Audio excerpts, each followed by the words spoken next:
Assalamualaikum warahmatullahi wabarakatuh. Bapak Ibu bertemu lagi dengan channel CJ Karoliane. Sudah lama ya saya nggak upload. Baik, kali ini kita lanjutkan proses pembelajaran kita, yaitu soal PJOK PPPK 2021, kompetensi profesional, persiapan seleksi tahap 3, kunci jawaban dan pembahasannya.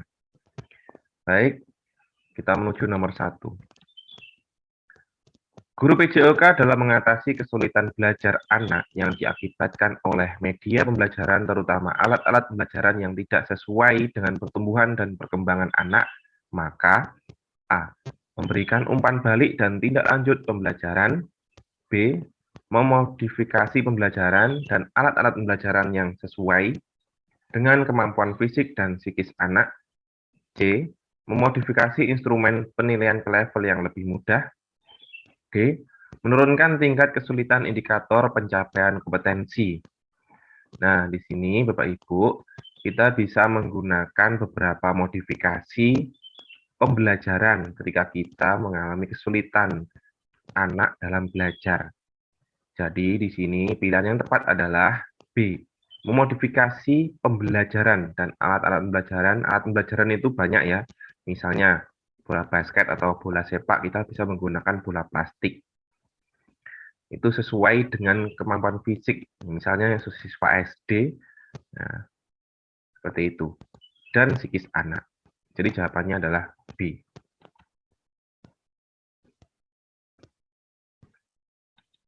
Nomor 2, Bapak Ibu, guru menjadi fasilitator dan mediator bagi peserta didik untuk mengembangkan potensinya.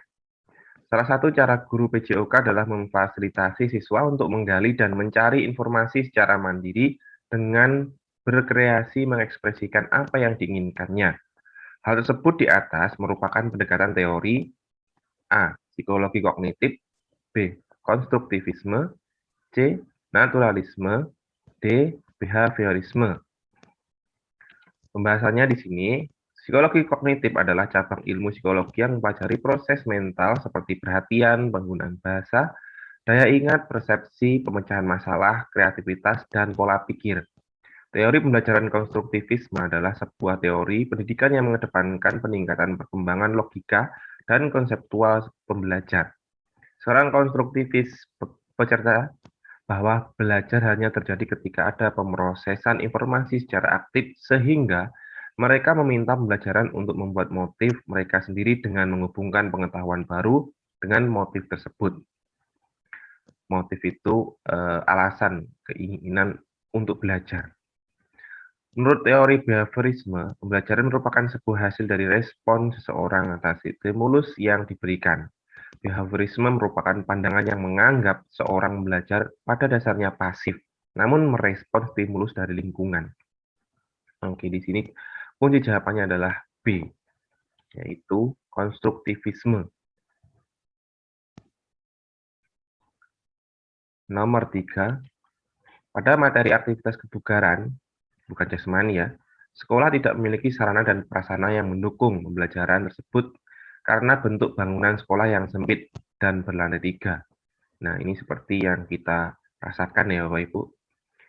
Sekolah kita, sekolah saya maksudnya ya, ini berlantai 4, 3 dan 4 ya, tapi tidak punya lapangan. Lapangannya hanya kecil, 12 kali 6 lah. Mengingat kondisi tersebut, tindakan apakah yang tepat harus dilakukan guru? Dan tadi lapangan tadi digunakan 2 jenjang ya, jadi jenjang SMP dan SD satu bangunan. Jadi harus gantian. Nah, itu perlu pemikiran atau perlu kreativitas dari guru PJOK agar tidak bertabrakan jamnya. Pilihan A mengganti materi yang sesuai dengan ketersediaan sarana yang ada. B. Mengalihkan pembelajaran ke sekolah lain yang terdekat. C. Mengganti dengan materi teori. D. Proses pembelajaran dilakukan di dalam kelas dengan memodifikasi jenis aktivitas kebugaran. Nah, di sini C mengganti dengan teori materi. Nah, ini kita laksanakan saat ini karena kita masih belum boleh beraktivitas di luar sekolah ya, masih dalam variasi Omikron COVID-19. D, ini yang paling benar, proses pembelajaran dilakukan di dalam kelas dengan memodifikasi jenis kegiatan kebugaran. Sebenarnya bisa, hanya kita memodifikasi kelas kita saja. Kelas kita ada meja dan bangku. Meja tempat duduk maksudnya, meja dan tempat duduk itu kita singkirkan atau kita inggirkan. Di situ tengah-tengahnya kan luas. Kita sapu, baru kita bisa laksanakan di situ. Dari proses pemanasan, dari proses materi inti ya, praktek dan mungkin penilaian atau evaluasi. Seperti itu. Baik Bapak Ibu, kita lanjutkan ke nomor. Oke, jawaban di sini adalah D ya. Nomor 4. 4. Penjelasan dari elevation pada metode RISE. Dalam pertolongan pertama, ketika terjadi kecelakaan atau kedaruratan pada peserta didik saat melakukan pembelajaran PJOK, hal yang tepat sebaiknya guru PJOK cepat melakukan tindakan A. Memberikan kompres dengan S bagian tubuh yang terjadi cedera, B. Meninggikan bagian tubuh yang terjadi cedera, C. Melonggarkan semua benda yang menghalangi perjalanan darah dalam tubuh, D. Menekan bagian tubuh yang terjadi cedera. Nah, di sini Bapak Ibu, elevation itu adalah mengangkat bagian tubuh yang cedera, ya, agar peredaran darah tidak menuju ke tempat sakitnya atau tempat stresnya. Jika darah itu mengalir ke tempat itu, maka dikhawatirkan akan terjadi pembengkakan karena aliran darahnya menuju ke situ semuanya. Jadi jawaban di sini adalah mana? Meninggikan bagian tubuh yang terjadi cedera, ya. Meninggikan tubuh yang terjadi cedera. Jawabannya B. Lanjut kita ke nomor 5. Penjelasan dari RISE pada metode RISE dalam pertolongan pertama ketika terjadi gawat darurat atau kecelakaan ya. Pada peserta didik saat melakukan pembelajaran PJOK, hal yang tepat sebaiknya guru PJOK cepat melakukan tindakan A. Memberikan kompres dengan S bagian tubuh yang terjadi cedera, B. Meninggikan bagian tubuh yang terjadi cedera, C. Mengistirahatkan bagian tubuh yang cedera, D. Menggunakan perban pada bagian tubuh yang terjadi cedera. RISE dalam metode RISE ya, rest itu istirahat. Jadi mengistirahatkan bagian tubuh yang cedera supaya tidak terjadi mungkin pembengkakan atau lebih parah lagi cedera kita. Jadi jawabannya adalah C. Mengistirahatkan bagian tubuh yang cedera. Lanjut kita ke nomor 6. Penjelasan dari S pada metode RISE dalam pertolongan pertama ketika terjadi kegawat daruratan pada peserta didik saat melakukan pembelajaran PJOK, hal yang tepat sebaiknya guru PJOK cepat lakukan atau laksanakan, yaitu A. Memberikan kompres dengan S bagian tubuh yang terjadi cedera, B. Meninggikan bagian tubuh yang terjadi cedera, C. Mengistirahatkan bagian tubuh yang cedera, D. Menggunakan perban pada bagian tubuh yang terjadi cedera. Penjelasan dari S, yaitu S itu dingin, yaitu S ya. Jadi di sini memberikan kompres dengan S bagian tubuh yang terjadi cedera supaya apa? Supaya pembekakan, mengurangi pembekakan.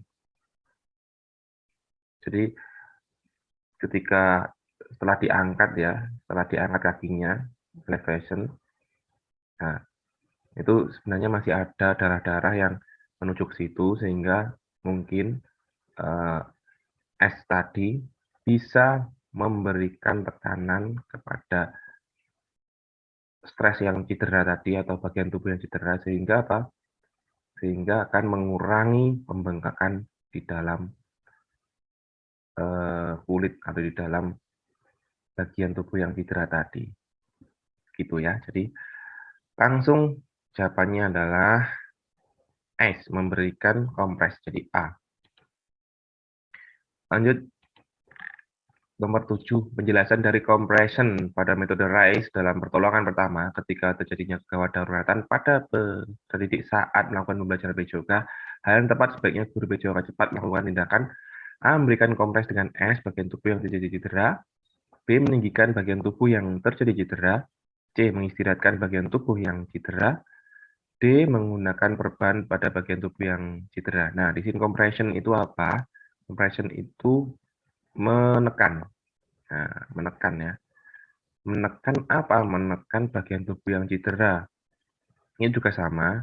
selain mengunci gerak sendi, itu juga menekan yang cedera bagian tubuh cedera supaya tidak membengkak juga. Jadi jawabannya adalah D, yaitu menggunakan beban pada tubuh yang cedera. Oke, lanjut kita ke nomor 8. Komponen rancangan pembelajaran terdiri dari KI, KD, dan IPK. Berikut merupakan contoh rumusan kompetensi dasar pada kompetensi inti ya, K4, yaitu mempraktikkan. K4 itu mempraktikkan, ya, K3 itu menjelaskan. Nah, dalam PJOK yang benar adalah A. Mempraktikkan pola gerak dasar lokomotor yang dilandasi konsep gerak dalam berbagai bentuk permainan sederhana. B. Menunjukkan perilaku santun kepada teman dan guru selama pembelajaran. C. Memiliki perilaku jujur, disiplin, tanggung jawab, santun, peduli, dan percaya diri. D. Menyajikan pengetahuan faktual dalam bahasa yang jelas dan logis dalam karya yang estetis dalam gerakan mencerminkan anak sehat. Karena ini KI3 pengetahuan, KI4 itu praktek. Jadi ini mempraktikkan ya. Ini mempraktikkan pola gerak dasar.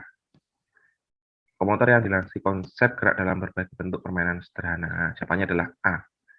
Dan pembahasannya ini ya.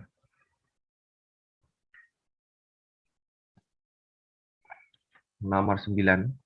Guru memberikan tugas gerak dengan memberikan gambar dari bagian-bagian harapan roll belakang secara terpisah pada kertas kerja. Kemudian peserta didik dituntut untuk dapat membedakan dan memilih serta menyatukan kembali dalam satu rangkaian gerak roll depan dengan benar. Penugasan ini merupakan aspek perkembangan kognitif anak pada tahapan A. Operasional formal, B. Sensorik motorik, C. Operasional konkret, D. Praoperasional. Kita lihat pembahasannya. Sensorik motorik, pengalaman sensor melihat, mendengar dengan tindakan motorik, menggapai, menyentuh. Praoperasional, anak tidak bisa menggunakan logika atau mengubah, menggabungkan, atau memisahkan ide atau pikiran. Operasional konkret, anak mulai menunjukkan kemampuan konservasi, ya, jumlah, luas, volume, orientasi. Meskipun anak bisa memecahkan masalah dengan cara logis, mereka belum bisa berpikir secara abstrak atau hipotesis. Praoperasional, seorang remaja bisa melakukan perhitungan matematis, berpikir kreatif menggunakan penalaran abstrak, dan membayangkan hasil dari tindakan tertentu. Kunci jawabannya adalah C, yaitu operasional konkret. Nomor 10. Salah satu kompetensi dasar harus dimiliki peserta didik adalah dapat mempraktikkan penerapan teknik dasar salah satu permainan dan olahraga bola besar dengan peraturan yang dimodifikasi, serta nilai kerjasama, sportivitas, dan kejujuran. Maka materi pokok yang dapat digunakan adalah A. Mempraktikkan teknik dasar servis pada permainan tenis lapangan, B. Mempraktikkan teknik dasar lempar tangkap pada permainan bola basket, C. Mempraktikkan teknik dasar servis pada permainan tenis meja, D. Mempraktikkan teknik dasar lempar tangkap pada permainan bola kasti. Nah, di sini yang diminta adalah bola besar, jadi jawabannya adalah B. Mempraktikkan teknik dasar lempar tangkap bola permainan bola basket. Nomor 11. Program remedial dan pengayaan dilakukan guru PJOK sebagai akibat dari proses pembelajaran sebelumnya. Kegiatan remedial dapat dilaksanakan melalui teknik dan strategi kecuali remedial. Remedial itu ketika siswa tidak mencapai KKM ya. Jadi kita kasih remedial. Seperti apa? Ini kecuali. Yang salah A. Pemanfaatan tutor sebaya. B. Belajar mandiri. C. Pembelajaran dengan media yang berbeda. D. Pemberian tugas khusus. Nah, di sini karena kecuali, jadi jawaban yang salah di sini adalah jawaban B. Belajar mandiri. Nah, kenapa? Karena siswa butuh pengetahuan tidak mandiri karena mereka kesulitan belajar mungkin. Maka dari itu kita harus membantu seperti apa ya, tutor sebaya dengan teman, belajar dengan media yang berbeda, dengan kita aplikasikan media yang berbeda dengan mungkin pembelajaran pertama, kita dengan pembelajaran kedua lebih aktif lagi. Yang dia memberikan tugas khusus ini memberikan tugas khusus supaya anak bisa lebih belajar lagi. Di sini tugas khusus itu tugas yang memang mengarah ke kelemahan anak di dalam pembelajaran tadi. Ya. Seperti itu pembahasan. Jadi jawaban di sini yang benar adalah belajar mandiri. Ini kecuali ya, belajar mandiri. Lanjut kita ke nomor 12. Bagi peserta belajar pemula, maka pengenalan air, ini dalam renang ya, olahraga renang, aktivitas air memiliki tujuan pengenalan air dalam aktivitas air ya, renang.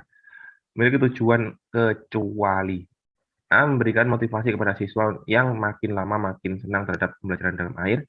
B. Memupuk rasa keberanian siswa, menghilangkan rasa takut terhadap air dan memupuk rasa percaya diri. C. Agar peserta didik mendapatkan merasakan keamanan dan kenyamanan di dalam air. D. Agar peserta didik dapat mengetahui dan merasakan pengaruh air terhadap keseimbangan tubuh dan gerak. Nah, sekali lagi di sini yang diminta adalah kecuali. Kita tahu sendiri kalau kita belajar renang, mengajarkan renang pada anak, kita harus mengenalkan air dulu. Tujuannya untuk apa ya? Memberikan motivasi bahwa olahraga air itu menyenangkan, ya, adaptasi, kemudian kita juga mengetahui pengaruh air kepada tubuh kita seperti apa. Nah, di sini karena kita dihadapkan dengan kecuali, jadi yang salah yaitu mana yang paling salah dari A, B, C, D. Jawabannya adalah C. Agar peserta didik mendapatkan merasakan keamanan dan kenyamanan di dalam air. Tidak ada seperti ini di dalam proses pembelajaran air ketika kita melaksanakan pengenalan air. Yang benar adalah A, B, dan D. Ini yang paling benar. Jadi jawaban yang salah adalah C. Oke, lanjut kita ke nomor 13. Menjelang pertandingan olahraga antar sekolah, kelihatan peserta didik gelisah, muka pucat, keluar masuk toilet, dan gangguan tidur. Gejala tersebut merupakan ciri dari kecemasan. Langkah yang memungkinkan dapat ditempuh guru PJOK untuk menanggulangi gejala kecemasan peserta didik tersebut kecuali A. Message dan latihan konsentrasi, B. Message dan akupuntur, C. Pendekatan emosional kepada peserta didik, D. Latihan pernapasan dan konsentrasi. Nah, oke. Di sini kita lihat lagi kecuali. Nah, ini kita harus pahami benar ya, soalnya dulu. Kecuali. Message dan latihan konsentrasi ini tidak benar ya, masih bisa. B. Message dan akupuntur. Nah, di sini. Di sini yang salah. Kalau message dan ada konsentrasi ini masih bisa, karena ada konsentrasinya. Message juga seperti itu, bisa merilekskan. Pendekatan emosional kepada peserta didik benar, latihan pernapasan dan konsentrasi benar. Nah, di sini jawaban yang paling salah atau kecuali dari yang ditanyakan tadi adalah B. Message dan akupuntur. Akupuntur itu kan juga mengobati tidak mengobati kegelisahan ya, tidak mengurangi kecemasan, tapi mengurangi rasa sakit ya mungkin. Akupuntur. Ya dah, jawabannya adalah B. Oke, nomor 14. Pada sesi akhir pembelajaran, guru PJOK meminta peserta didik secara bergantian menyampaikan hasil dari proses pembelajaran di hadapan guru dan siswa lainnya. Pada pendekatan saintifik, aktivitas pembelajaran tersebut di atas merupakan tahapan A. Menilai, B. Mengkomunikasikan, C. Menggali informasi, D. Mengevaluasi ya. Nah, kalau siswa disuruh menyampaikan materi atau menyampaikan hasil dari diskusi itu disebut dengan mengkomunikasikan ya di dalam pendekatan saintifik. Kita lihat pembahasannya. Mengkomunikasikan pendekatan saintifik dalam model pembelajaran yang menggunakan metode ilmiah dalam kegiatan pembelajarannya. Peserta didik diberikan ruang untuk mengeksplorasi terhadap materi pembelajaran, termasuk dalam kegiatan mengamati, menanya, mengumpulkan data, serta mengkomunikasikan. Jawabannya adalah B, benar ya? Mengkomunikasikan. Presentasikan, sama. Nomor 15. Pada saat pembelajaran PJOK dengan aktivitas lari cepat dengan waktu relatif singkat, tetapi siswa merasa keesokan harinya kaki terasa pegel dan nyeri berlebihan. Kondisi tersebut secara fisiologi dikarenakan A. Kegiatan terlalu dipaksakan sehingga otak terkejut, B. Berkurangnya suplai oksigen ke otak, C. Kondisi sisa pembakaran yang tidak terbuang dalam bentuk asam laktat, D. Sisa pembakaran yang gagal dibawa darah ke otak. Nah, jawaban yang paling benar mana di sini? Fisiologi. Nah, jadi jawabannya adalah A. Kegiatan terlalu dipaksakan sehingga otak terkejut. Nah, ini juga karena apa? Tidak hanya aja, tapi biasanya dalam melakukan aktivitas kita perlu pemanasan. Nah, supaya apa? Otot-otot kita kendur dan kita atau panas atau bahasanya tidak kaku ya, fleksibel. supaya kita melakukan kegiatan inti itu otot sudah siap. Dan tentunya juga diakhiri dengan pendinginan, relaksasi otot lagi. Setelah tegang digunakan materi inti, kita harus relaksasi dengan pendinginan. Nah, di sini jawaban yang paling benar adalah kegiatan terlalu dipaksakan dengan otot terkejut. Tuh. Lanjut ya, nomor 16. Guru PJOK akan mengajarkan konsep gerak yang benar pada siswa. Kebenaran gerak disimpulkan oleh siswa secara mandiri. Proses pembelajaran, guru menugaskan siswa untuk melakukan pendidikan guna menemukan berbagai fakta sebagai kesimpulan gerak. Model apakah itu? A. Project based learning, B. Problem based learning, C. Inquiry based learning, D. Discovery based learning. Pembahasannya, pembelajaran berbasis proyek adalah metode pembelajaran yang menggunakan proyek atau kegiatan sebagai media. Peserta didik melakukan eksplorasi, penilaian, interpretasi, sintesis ya, dan informasi untuk menghasilkan berbagai bentuk hasil belajar. Metode pembelajaran problem based learning (PBL) umumnya metode ini akan mengenalkan siswa pada suatu kasus yang memiliki keterangan dengan materi yang dibahas. Kemudian siswa akan diminta agar mencari solusi untuk menyelesaikan kasus atau masalah tersebut. Pembelajaran berbasis inquiry merupakan salah satu bentuk pembelajaran aktif yang dimulai dengan mengajukan pertanyaan, masalah atau skenario, agar dipahami bahwa tujuan inquiry adalah pengembangan kemampuan membuat pikiran serta proses berpikir. Discovery terjadi bila individu terlibat terutama dalam menggunakan proses mentalnya untuk menemukan beberapa konsep dan prinsip. Discovery dilakukan melalui observasi, klarifikasi, pengukuran, prediksi, penentuan, dan inferensi. Jadi kunci jawabannya adalah C. Inquiry based learning. Lanjut kita ke nomor 17, Bapak Ibu. Pada pembelajaran PJOK tingkat SMP, seorang guru perlu melakukan modifikasi untuk menyesuaikan tingkat pertumbuhan dan perkembangan siswa. Berikut yang bukan merupakan unsur modifikasi pada permainan sepak bola. Sepak bola ya. A. Jumlah pemain 7 orang tiap regu. B. Ukuran gawang diperkecil. C. Waktu permainan menjadi 1 kali 15 menit. D. Ukuran lapangan dipersempit. Nah, berikut yang bukan merupakan unsur. Ya, merupakan bukan. Nah, ini bukan ya, merupakan bukan unsur modifikasi permainan sepak bola. Pemain 7 orang tiap regu, ukuran gawang diperkecil. Waktu permainan menjadi 1 kali 15 menit. D. Ukuran lapangan dipersempit. Jawaban mana yang paling benar, Ibu?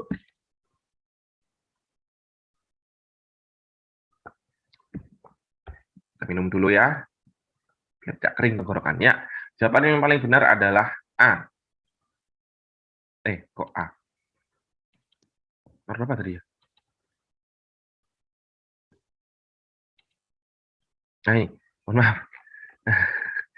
Jawabannya adalah C ya, waktu bermain menjadi 1 kali 15 menit. Sebenarnya ini juga bisa ya. Bisa lah ya.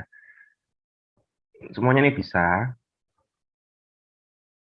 Tapi dikatakan di sini adalah modifikasi permainannya. Orangnya bisa 7. Ukuran gawang diperkecil juga bisa ya. Untuk apa? Untuk mungkin target ya. Melatih target atau kemampuan menargetkan. Dia ukuran lapangan dipersempit. Maksudnya dipersempit itu diperkecil supaya gerakannya lebih banyak bergerak daripada jalan. Waktu permainan jadi 1 kali 15 menit ini yang tidak, ya sebenarnya bisa, tergantung dalam kondisi saja. Jadi ya jawaban saya adalah C. Waktu permainan jadi 1 kali 15 menit. 1 kali 15 menit ya.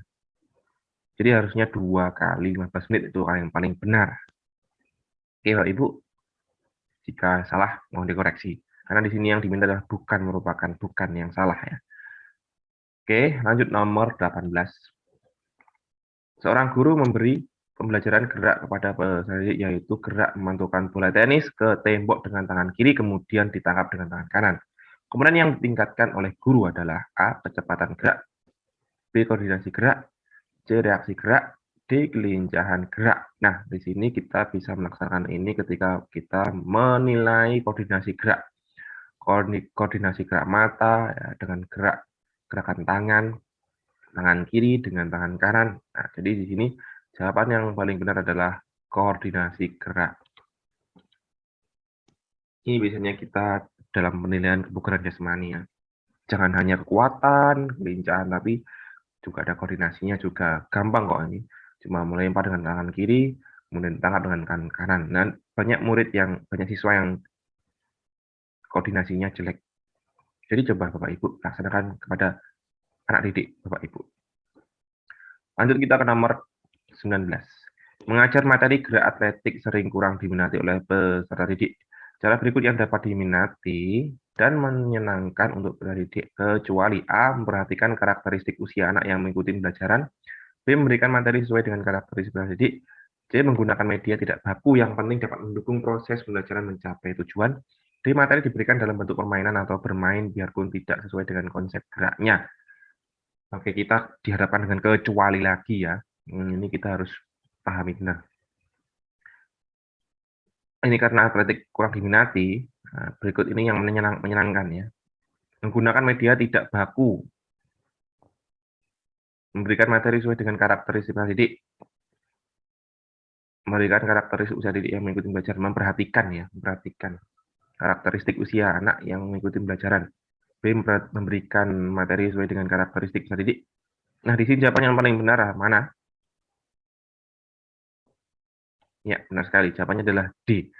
Materi diberikan dalam bentuk permainan atau bermain biarpun tidak sesuainya. Di sini kenapa di sini salah ya? Karena diminta di sini bukan ya.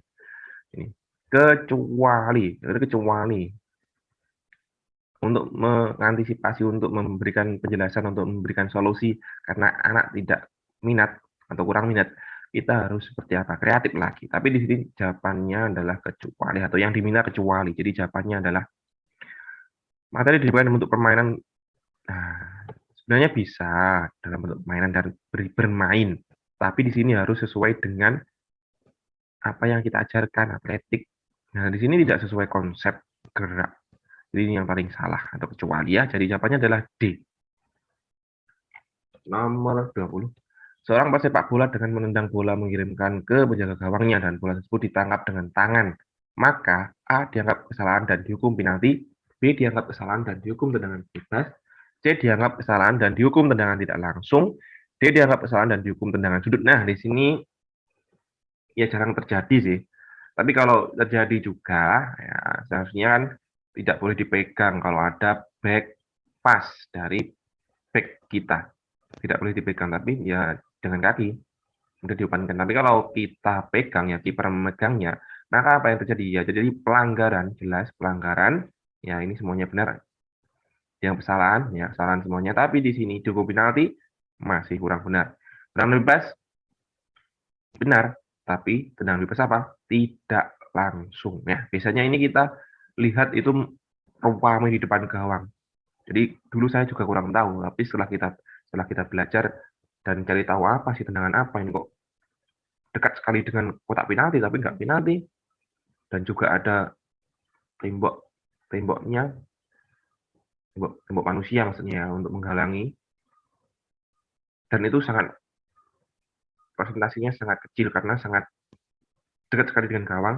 Tapi kalau kita bisa memanfaatkan dengan baik, ditendang sekeras-kerasnya atau kita gunakan kotak kita untuk meletakkan bola itu di mana yang sulit dijangkau oleh kiper. Jadi jawaban di sini adalah C, dianggap kesalahan dan dihukum tendangan tidak langsung. Oke, Pak Ibu, terima kasih. Semoga bermanfaat dan sampai jumpa di video selanjutnya. Sampai jumpa di video selanjutnya dan selamat menunggu proses informasi tahap 3 dilaksanakan. Terima kasih, saya akhiri. Wassalamualaikum warahmatullahi wabarakatuh.